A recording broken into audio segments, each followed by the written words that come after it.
नमस्कार। आप लोग पढ़ रहे हैं हमारे साथ भारतीय जलवायु। और भारतीय जलवायु जो चैप्टर है उसको मैंने कई सारे पार्ट में मैंने बांटे हैं। और भारतीय जलवायु में जो पिछला वीडियो था उसमें हम लोग उत्तरी पूर्वी मानसून के बारे में पढ़े थे। उससे पहले पश्चिमी विक्षोभ, उसके बाद उत्तरी पूर्वी मानसून पढ़े। और आज की इस वीडियो में हम लोग पढ़ेंगे कि जो दक्षिणी पश्चिमी मानसून है। पिछला वीडियो में हम लोग देखे कि ग्रीष्म ऋतु में जो मौसम की क्रियाविधि है वो क्या है। और इस वीडियो में हम लोग देखेंगे कि जैसे हम लोग आगमन तक देख लिए थे, थोड़ा सा हम पहले जाते हैं, पिछले वीडियो की बात करते हैं। और आप लोग इस वीडियो को देखने से पहले इससे पहले वाला वीडियो जरूर देखें, तभी आपको बेहतर ढंग से समझ में आएगा। हम लोग ये देखे थे कि भारत में दक्षिणी पश्चिमी मानसून का आगमन कैसे होता है। हम लोग ये देखे थे कि भारत में दक्षिणी पश्चिमी मानसून का आगमन कैसे होता है। थोड़ा सा उस चीज पे चर्चा करते हैं हम लोग।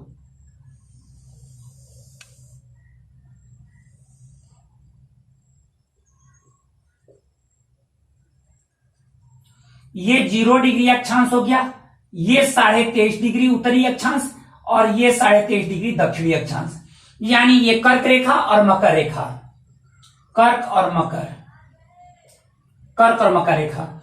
आपको पता है, ये चीज पता है कि सूर्य की लंबवत किरणें सालों भर कर्क विषुवत रेखा पर पड़ती है। सूर्य की लंबवत किरणें सालों भर विषुवत रेखा पर पड़ती है, जिसके चलते विषुवत रेखा पर वायु गर्म होकर ऊपर उठता है और ऊपर उठने के बाद वहां पर लो प्रेशर जोन निर्मित करता है, वहां पर निम्न वायु दाब का क्षेत्र उत्पन्न करता है। इस निम्न वायु दाब वाले क्षेत्र को भरने के लिए दोनों गोलार्धों से हवाएं प्रवाहित होती है विषुवत रेखा की ओर, और ये हवाएं सीधे न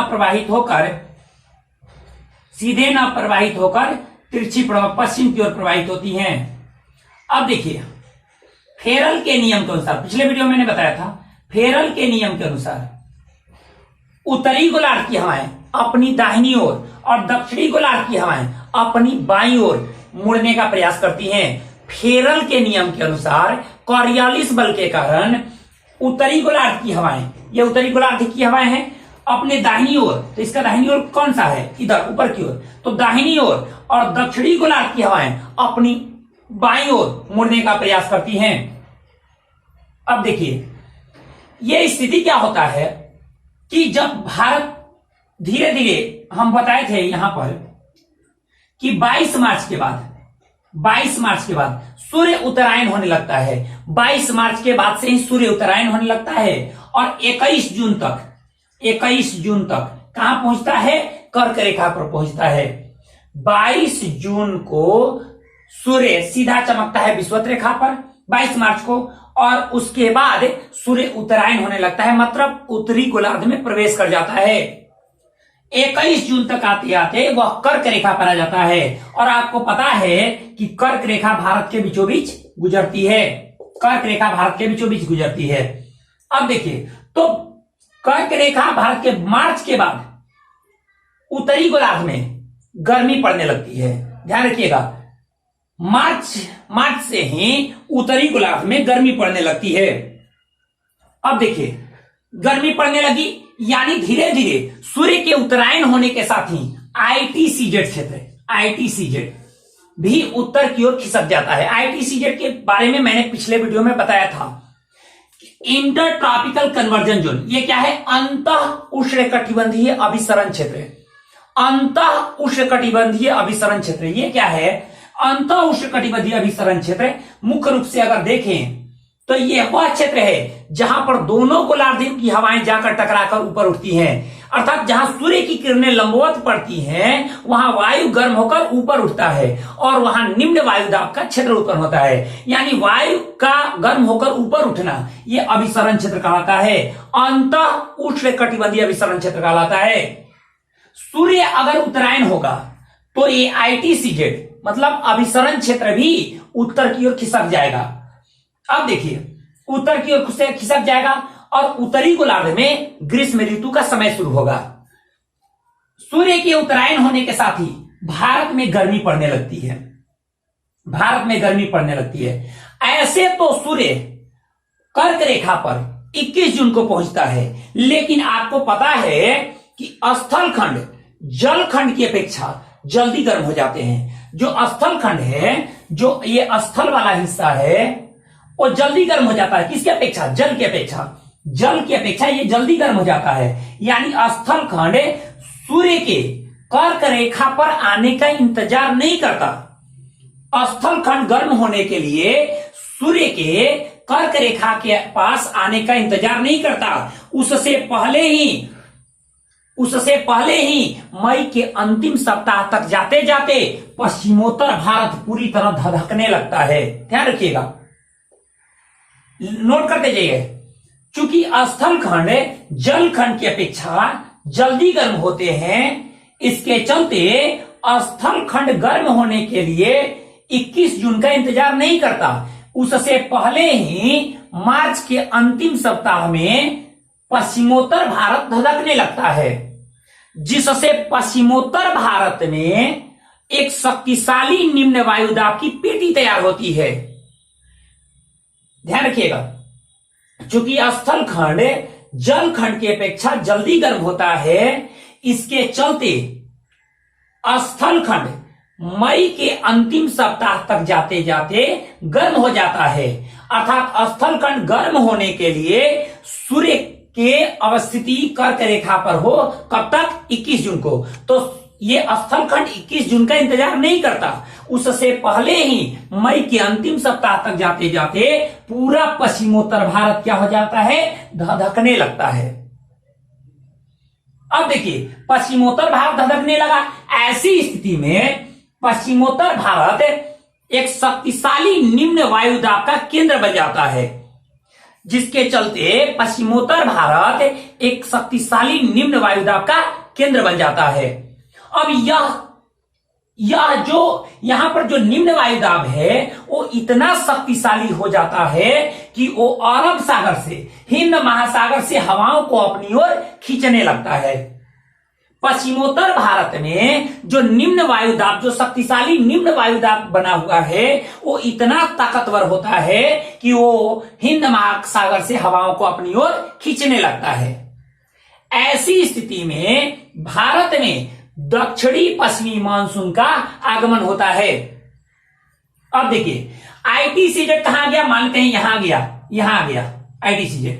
तो ये हवाएं, दक्षिणी गोलार्ध की हवाएं उत्तरी गोलार्ध में प्रवेश करने लगती हैं। यानी जो हवाएं ऐसे चल रही हैं वो आएंगी यहां, लेकिन जैसे ही ये विषुवत रेखा को पार करेंगी, मतलब जैसे ही ये उत्तरी गोलार्ध में आएंगी, अपनी दाहिनी ओर मुड़ जाएंगी। क्योंकि मैं पहले ही बता चुका हूं, उत्तरी गोलार्ध में हवाएं अपनी दाहिनी ओर और दक्षिणी गोलार्ध में अपनी बाईं ओर मुड़ने का प्रयास करती है। ये किसके अनुसार? फेरल के नियम के अनुसार दक्षिणी गोलार्ध की हवाएं अपनी बाईं ओर और उत्तरी गोलार्ध की हवाएं अपनी दाहिनी ओर मुड़ने का प्रयास करती है।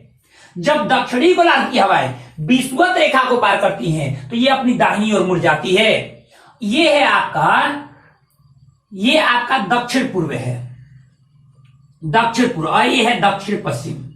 दक्षिण पूर्व से दक्षिण पश्चिम की ओर व्यापारिक पड़ने चल रही हैं, लेकिन जैसे ही ये उत्तरी गोलार्ध में आई, ये दक्षिण पश्चिम से उत्तर पूर्व की ओर प्रवाहित होने लगती है। दक्षिण पश्चिम से, तो ये हवाएं दक्षिण पश्चिम से उत्तर पूर्व की ओर प्रवाहित होने लगती है।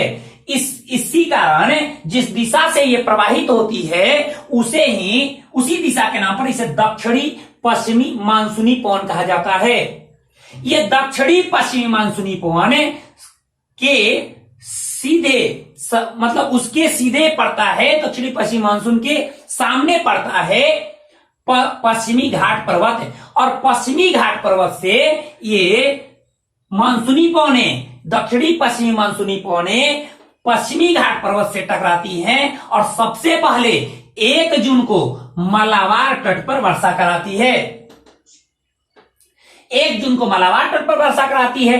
अब देखिए, एक बात और बता दें कि जैसे यहां पर ये पवनें चल रही है, वैसे ही यहां भी ये पवनें चल रही होती हैं, लेकिन ये कोरोमंडल तट पर वर्षा नहीं कराती, क्योंकि ये जो पूर्वी घाट पर्वत है ये दक्षिणी पश्चिमी मानसूनी पवनों के समानांतर पड़ता है, जिसके चलते यह पूर्वी घाट पर्वत पर वर्षा नहीं कराती, ये सीधे जाकर के वर्षा कराती है शिलांग के पठार पर। अब ध्यान रखिए, यानी भारत में दक्षिणी पश्चिमी मानसून दो शाखाओं में प्रवेश करती है। पहला है पहला है अरब सागर शाखा और दूसरा बंगाल की खाड़ी शाखा। अभी हम लोग इस वीडियो में देखेंगे अरब सागर शाखा। तो आप लोग हेडिंग डालिए अरब सागर शाखा। अब इसमें नोट करते जाइएगा, जितना मैं पहले बोला उसको नोट कर लीजिएगा। मैं जितना भी बताया कि भारत में दक्षिणी पश्चिमी मानसून का आगमन कैसे होता है, ये मैंने पहले वीडियो में बताया था। अब मैं बताऊंगा दक्षिणी पश्चिमी मानसून की अरब सागर शाखा। अब देखिए,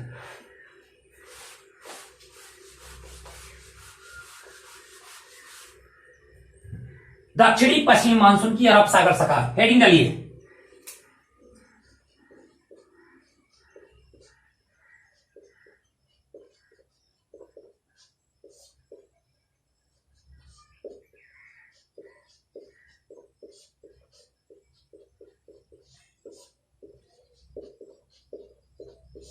अरब सागर शाखा।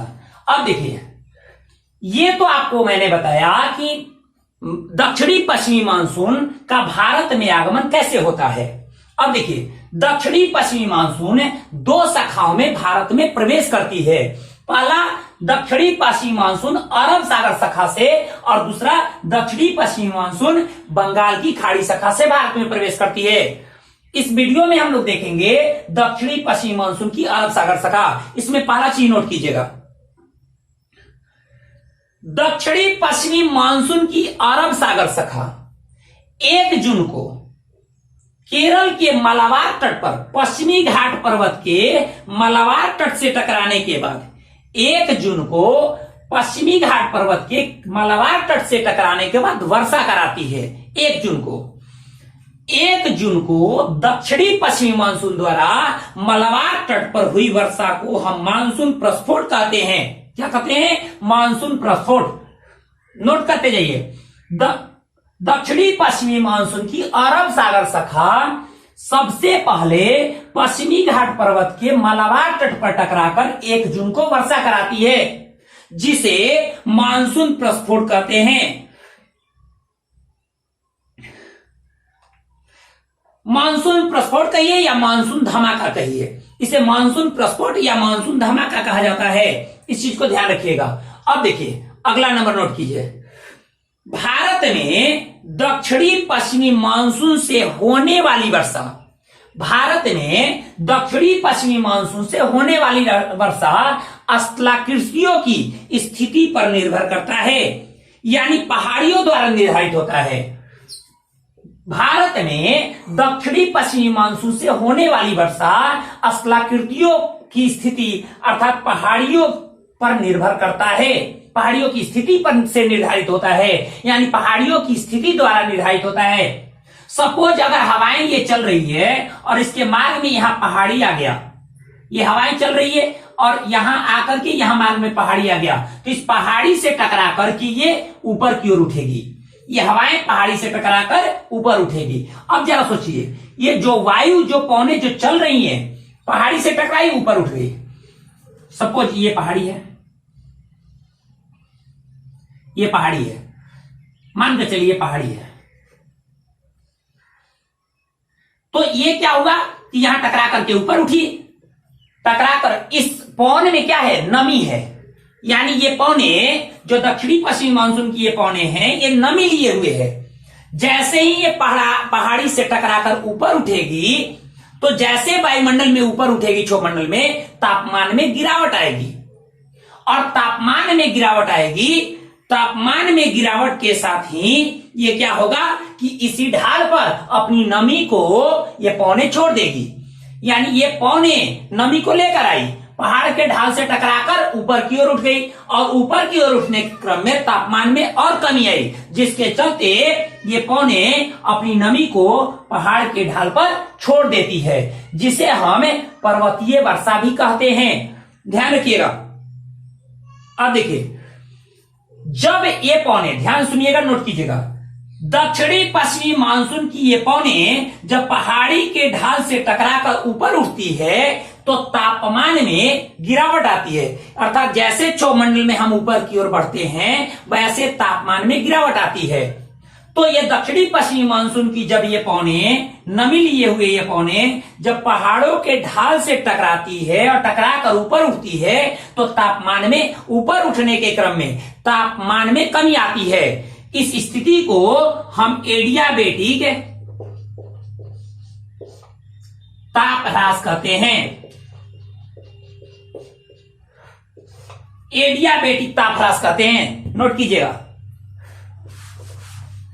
एडियाबेटिक ताप ह्रास, जब ये पौने टकरा करके ऊपर उठती है तो ऊपर उठने के क्रम में तापमान में गिरावट आती है। इस तापमान में गिरावट के दर को हम एडियाबेटिक ताप ह्रास कहते हैं। अब देखिए,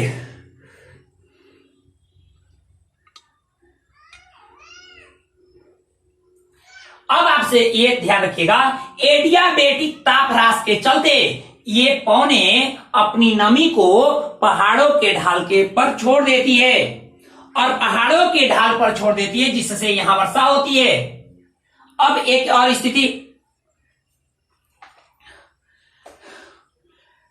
भारत में ध्यान रखिएगा, भारत में दक्षिणी पश्चिमी मानसून की अरब सागर शाखा, आप देखिएगा भारत में दक्षिणी पश्चिमी मानसून की अरब सागर शाखा मलबार तट से टकराने के बाद मलबार तट पर वर्षा कराती है। साथ ही साथ पश्चिमी घाट पर्वत पर गुजरात से लेकर केरल तक वर्षा कराती है। ध्यान रखिएगा, दक्षिणी पश्चिमी मानसून की अरब सागर शाखा केरल के मलबार तट से लेकर गुजरात तट तक वर्षा कराती है। लेकिन एक बात और ध्यान रखिएगा कि पश्चिमी घाट पर्वत की अपेक्षा पश्चिमी घाट पर्वत में दक्षिण की अपेक्षा उत्तर में वर्षा की मात्रा कम होती जाती है। ध्यान रखिएगा, पश्चिमी घाट पर्वत के तटीय मैदानों में जो दक्षिणी पश्चिमी मानसून की अरब सागर शाखा वर्षा कराती है वे वर्षा की मात्रा दक्षिण से उत्तर की ओर घटती जाती है, जिसका कारण यह है कि पश्चिमी घाट पर्वत की ऊंचाई उत्तर की अपेक्षा दक्षिणी राज्यों में अधिक है। पश्चिमी घाट पर्वत की ऊंचाई दक्षिणी राज्यों में अधिक है उत्तर की अपेक्षा। उत्तर के पश्चिमी घाट पर्वत के ऊंचाई की अपेक्षा दक्षिणी राज्यों में पश्चिमी घाट पर्वत की ऊंचाई अधिक है, जिसके चलते पश्चिमी घाट पर्वत के दक्षिणी राज्यों में ये दक्षिणी पश्चिमी मानसून की अरब सागर शाखा ज्यादा वर्षा कराती है, जबकि उत्तर के राज्यों में महाराष्ट्र गुजरात के तट पर यह वर्षा की मात्रा कम होती है। यानी आपके मलबार तट पर ज्यादा अधिक होता है, कन्नड़ तट पर थोड़ा कम और उससे कम होता है कोंकण तट पर। यानी जैसे हम ऊपर की ओर बढ़ते हैं, जैसे हम दक्षिण से उत्तर की ओर बढ़ते हैं, वैसे वर्षा की मात्रा कम होती जाती है। अब देखिए,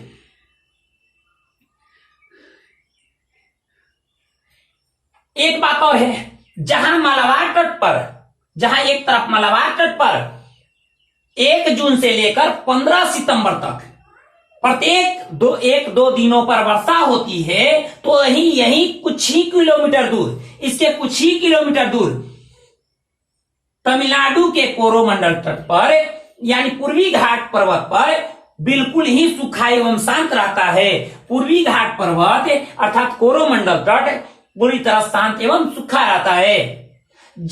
जहां एक मौसमी हलचल का केंद्र बना रहता है मलबार तट, तो वहीं कोरोमंडल तट उसी समय उसके महज कुछ ही किलोमीटर दूर कोरोमंडल तट शांत एवं सूखा रहता है।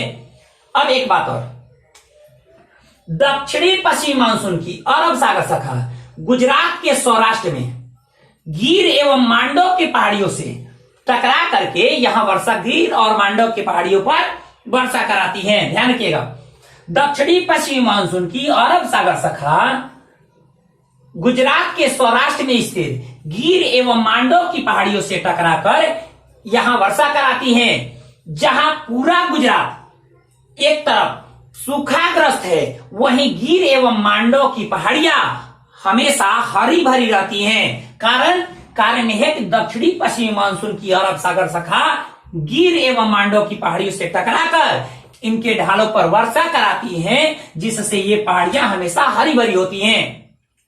दक्षिणी पश्चिमी मानसून की अरब सागर शाखा नर्मदा एवं तापी के भ्रंश घाटियों में प्रवेश करती है।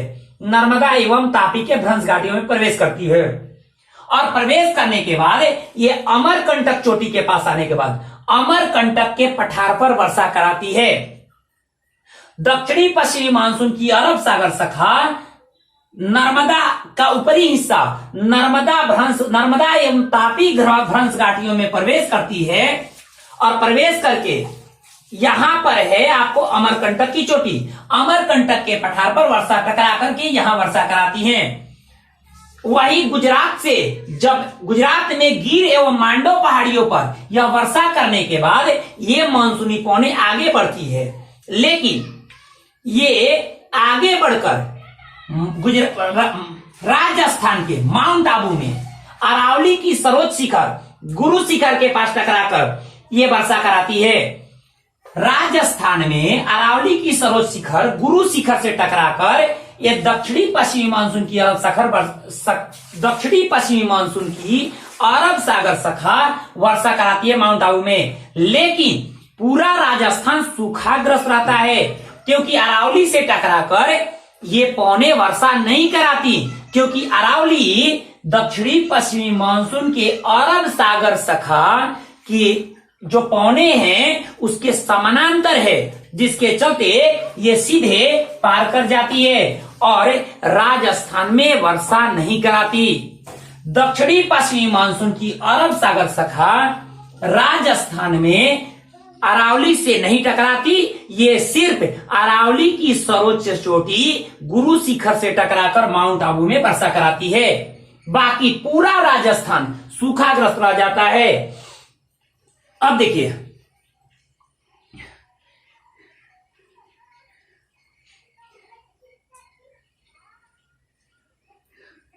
क्या बताए, अरावली से टकराकर वर्षा नहीं कराती, क्योंकि अरावली का विस्तार क्या है, दक्षिण पश्चिम से उत्तर पूर्व की ओर है। जैसे इन पौनों का जो प्रभाव होता है उसी डायरेक्शन में ये इस पर्वत श्रेणी का विस्तार भी है, जिसके समानांतर पड़ता है, इसी कारण इससे नहीं टकराती और टकराकर वर्षा नहीं कराती। अगला नंबर, दक्षिणी पश्चिमी मानसून की अरब सागर शाखा लगभग 15 जुलाई तक आते आते पूरे भारत में सक्रिय हो जाता है।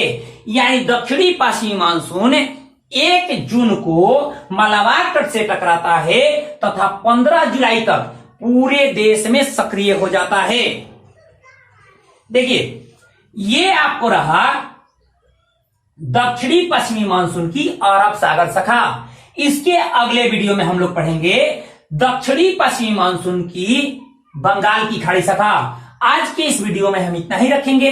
मिलेंगे आप लोगों से अगले वीडियो में अगले टॉपिक के साथ, जिसमें पढ़ेंगे हम बंगाल की खाड़ी शाखा। धन्यवाद।